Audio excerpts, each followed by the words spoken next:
Hi everyone, welcome back to Kaz Outdoors. In this video we're looking at Komoot and the extra features you get if you decide to go for one of the paid versions.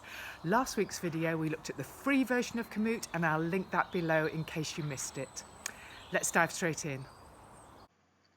So here we are back in Komoot, and we had a brief look at some of these tabs last week, but today is about the paid version, so let's go straight to the shop. Firstly, let's look at the map options you have. So if you did sign up, then you will have experienced having the single region for free of your choice and how you can use all the different features of Komoot. And that might be fine for you if you just want to hike in one region, especially if it's near to home and you like to stay close to home. You may not want to upgrade. You may be happy with that area. But for many of us, we like to go a little bit further afield, and that would involve moving on to the bundles and buying more sections of maps. So you can see here that by the time you've bought 3 of these bundles, you pretty much might as well buy a world pack. And I know that all these websites set this up like this so that it's more advantageous for us to buy the most expensive option. So buying the world pack would unlock every region worldwide, so just be careful that you're not buying too many region bundles when really it might be worth you buying the world pack. So that's one option. You can buy a one-time payment, you buy the maps, pay once, yours forever. Now the other option is Komoot Premium. Now this is $4.99 a month, or around £60, $60 a year-ish, and as it says here, it includes Komoot's World Pack as well as a host of other benefits. And there's a couple in particular that I really liked, and this persuaded me to invest in the premium. So let's have a look. So this is the comparison of the maps and the premium and what they both offer. So with both you have the turn-by-turn voice navigation. Now this may or may not be your bag. I use it occasionally. Sometimes I like to just keep my phone in my pocket and let the voice just guide me on my route. And I do find that it actually seems to preserve my battery. I think it's because I'm not taking the phone out and zooming in and out on the screen.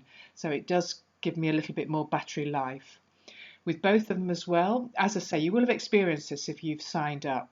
You get offline functionality, so you can save the tours or the trails and edit them. Get weekly updates so everything's kept up to date, and of course you can transfer everything between all your devices. As I've said to you before, I like to create a route on my laptop and then transfer to my phone. Now just looking at Komoot Premium now, we have these extra features. We have a multi-day planner, sport-specific maps, on-tour weather and personal collections. Let's just have a quick look at those. So the multi-day planner, this was actually the feature that I really wanted, because when I go off and do hikes, I like to do multi-day ones most of the time. So they'll be between 5 and 14 days. And it's really helpful to me to have this Komoot feature where it will split my route into different days of different length hikes, and also suggest accommodation and show me the terrain and everything else involved like that. So I find this super useful. In fact, this is probably the feature that I went premium for. I haven't really explored the sport specific maps, so you can choose between hiking and different biking maps and view the screen as you wish for your particular sport. The on-tour weather is very useful. It does keep up and it's dynamic, so it lets you know what's going on your route as you're on the way. And what's really useful as well, it gives you wind direction. Now that can be great if you're on the coast. It can be useful deciding which way round you want to do a hike if you're doing a circular one on a particular day, but it's also quite good for when you're deciding where you want to pitch your tent. It's quite useful to know where the wind's coming from and also how that's going to change during the next few hours whilst you're pitched. And then there's personal collections. Now you can think of these really as files on your computer. So when you say with Word documents, you have lots of Word documents and you collate them all together in a file. This is a personal collection, so it will be a bundle of your tours and highlights and everything together. So it's almost like a small booklet which you can refer to and you can share. It's almost like a little memory book as well, and obviously you've got everything together if you want to do it again. Okay, so let's go ahead and I shall sign in.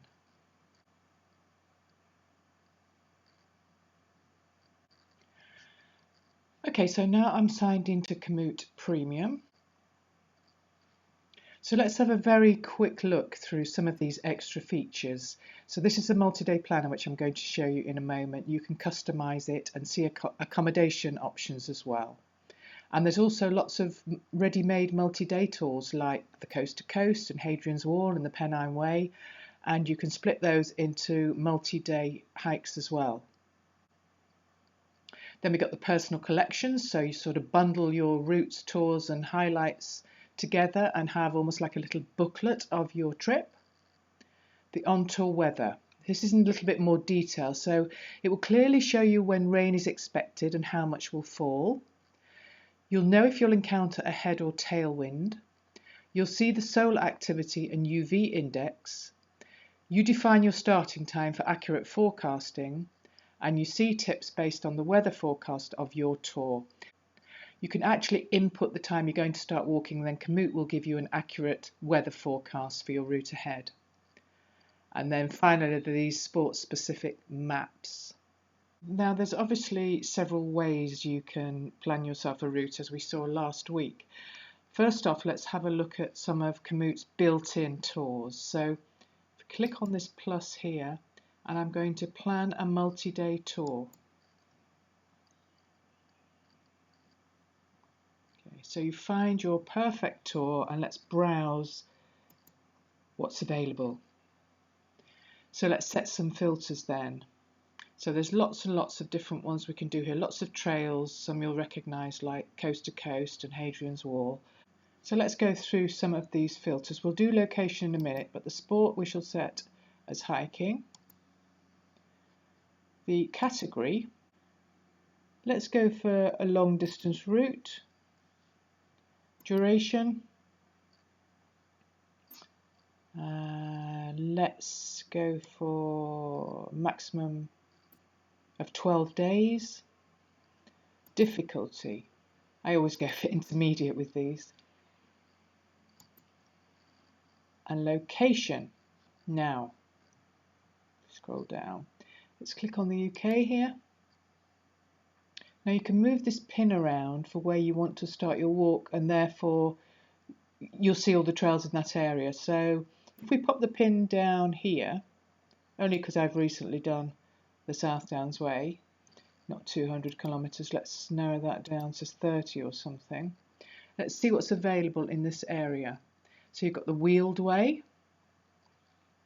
the Sussex Border Path, the High Wheeled Landscape Trail, and the South Downs Way. So let's have a click on this, only because I'm familiar with it and I've done it recently, so it's something I will be aware of the difficult parts. So let's have a quick look at what Komoot has to say about the South Downs Way. So it suggests it will take between 7 and 15 days, and then it's got the time and the mileage and everything else we talked about. So if we wanted to plan a day-by-day itinerary, so here it suggests it might take us 8 days to do this, but you can look down the itinerary and see what it's suggesting the mileage is each day. 21, 24, these are all kilometres. 19, 17. It's not exactly, because there's a 29 there, it's not exactly a relaxing route. If you want to do this in a shorter time and really push yourself, then the 8 days may be great. But we can edit this here and let's add a few more days into that. So let's go for 10 days and let's have a look, apply the changes, and now we've got 10 different circles and we've reduced that mileage down a lot. Great, okay. So now these are the days down here. If we click on day 1, you'll see it highlights it here. There we go. This is your day 1 between A and B, and it will tell you what the details and obviously the way types, which we've already been through. Now let's have a look for some accommodation. So on that route, you can scroll through and have a look at the accommodation. See, if you click on it, you can set that as your accommodation. You don't want to stay there. As a suggestion here, we have College Down Farm, if I highlight it on the map, and that's 1.27 kilometres from the end point of your daily walk. That's pretty good because it's very difficult on these national trails to find accommodation literally on the route. So that's day 1. Let's look at day 2. So A to B, day 2, and again it's got your information, and let's look at the accommodation.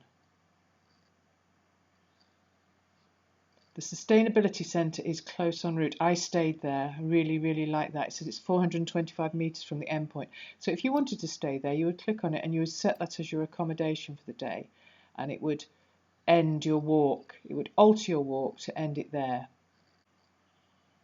Now we got day 3. So this is how you can find accommodation, but you can also, of course, input your own accommodation. But at the moment, we're just looking at one of their inbuilt tours, and it's also got all these hiking highlights. What's this? A woodland pass. What else have we got on there? Queen Elizabeth Country Park. That was nice. You walk through that actually on the route. What's this one here? Mountain bike trails, Old Winchester Hill. And if you click on the highlight, it will show you a picture of scenery views and whatever.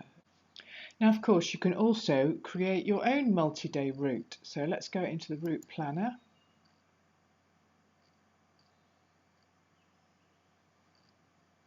And where are we going to go from? So again, we can either enter our starting point and our destination, or we can click on the map.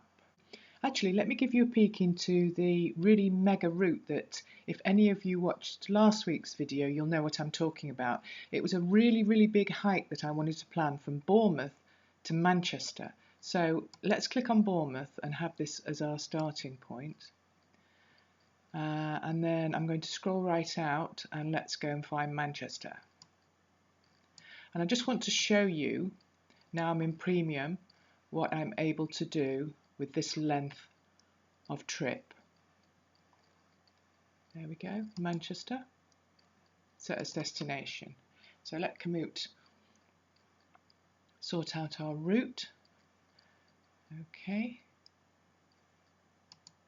So again, we can put waypoints in, and we've got this route of 407 kilometres. Obviously, it tells us it's an expert hike based on the distance, but the way types I thought were great because a lot of it is on a hiking path and a path, considering it's such a long way. Right, so we got the weather forecast, but we don't want the forecast for the whole route. It's going to change, I would have thought. Right, so now we can plan a day-by-day itinerary, and you'll see there's going to be lots of days in here. Now Komoot is suggesting 24 days. I had allowed 30 for this, so let's increase that to 30. And it's telling us I need to hike for about 3 hours a day. That's great because I want time to stop. So the overall difficulty level is intermediate, which is great. That's what I wanted. So all this caterpillar of dots is all the different stages now of the walk, and we've got the itinerary, and you can scroll down and see how many kilometres it's suggesting you're going to walk every day. So we've got 13, 12, 13, lots of 13s. Fantastic, not a huge distance each day at all. So as an example of when you can add your own accommodation in, and most of the time I do, especially for something, I've never done anything this long before, but if I was to do anything this long, you're bound to be doing lots and lots of research, and you'll have some of your own accommodation ideas. So, for example, I do know that on day 5, I would like to stay at Stonehenge campsite. So I'm going to search for it.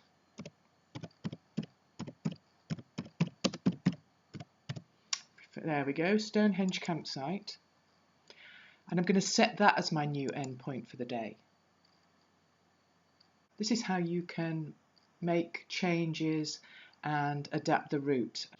I'm not going to go through all the accommodation, it's too long a journey, but I would have thought that with a journey of this length, you're going to want to choose your own accommodation most of the time anyway. And also, at the moment, there's not a huge amount of accommodation offered in Komoot, but it is increasing all the time. It's the same with the highlights. They are increasing all the time. And also, once you are doing your route or have completed a route, you are given the option to create your own highlights. So pictures you've taken en route, you can add to the app, to the website, so that other users can benefit from the things you found, the tea rooms, the campsites, the lovely views and things like that. So let's say, let's go back to the summary. So if we just head back to the route planner again, and let's just sort ourselves out with a day hike from, say, Fording Bridge. Start here, up to Salisbury.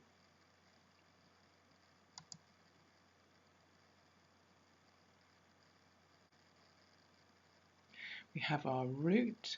So let's have a look. It says it's just over 22 kilometres. Let's have a look at the way types. Lovely. It's only 300 metres on a street and just over a kilometre on a road. So most of it is hiking path and path. Now, what you can do is you can add places on the map. So obviously we've already got the highlights selected. These are we've gone through those before, but we can also add food and drink. So if I click on there, it will add places that pubs and cafes and things like that. We can also add camping grounds. Not that we're going to stay overnight, but I'm just showing you what you can do. Accommodation, that will include pubs as well. So you can see all these symbols appearing on the map. So we don't want this today, I just wanted to show them to you. It's just a day hike. So let's have a look at the weather. So we scroll down to the bottom and let's see the forecast. So we need to input when we want to start. So say we want to start tomorrow at, let's start at 9 AM. So we'll start our journey at 9 AM. And here it tells you the temperature, chance of rain, and the wind and sun. So let's click on the wind here. On the map you get arrows, and the direction of the arrow is the direction that the wind will be blowing. And then we have a breakdown right from the beginning of our hike all through the day, changing all through the day from 5 kilometers to 10 to 15 to nearing the end of our walk. So now let's change the time that we're going to leave on our walk. So I put 9 AM. If I put that I was going to leave at, say, let's say 6 PM and save that tomorrow. Now Komoot will now add some tips for me, telling me it'll be dark during some of my tour and to consider wearing some high visibility clothing and don't forget lights. We haven't got many tips at the moment because the weather is quite good, but you can see we've got the moon on here now. So Komoot will add some time-specific tips to you depending on the time you've told it you're going to start your hike. So today we've gone through the paid option of just buying maps for Komoot, and then we've moved on to Komoot Premium, which includes the worldwide map plus also these other features like weather on the go, maps for different sports. You can find accommodation en route. You can split your tour into multi-days. There's lots of extra add-ons with, as you'd expect, with the premium version. One more thing that you do get, which I haven't looked into yet, apparently there's some privileged pricing with certain retailers. So that's something for you to look through. I don't think there's much on there yet, but I'm sure that will grow. So again, that probably gets me to the end of what I wanted to share with you today. I've got one more video in this series, and I think you'll really want to watch that one because the next one is about using Komoot to do some wild camping. Hope you enjoyed the video. See you all next week. Bye.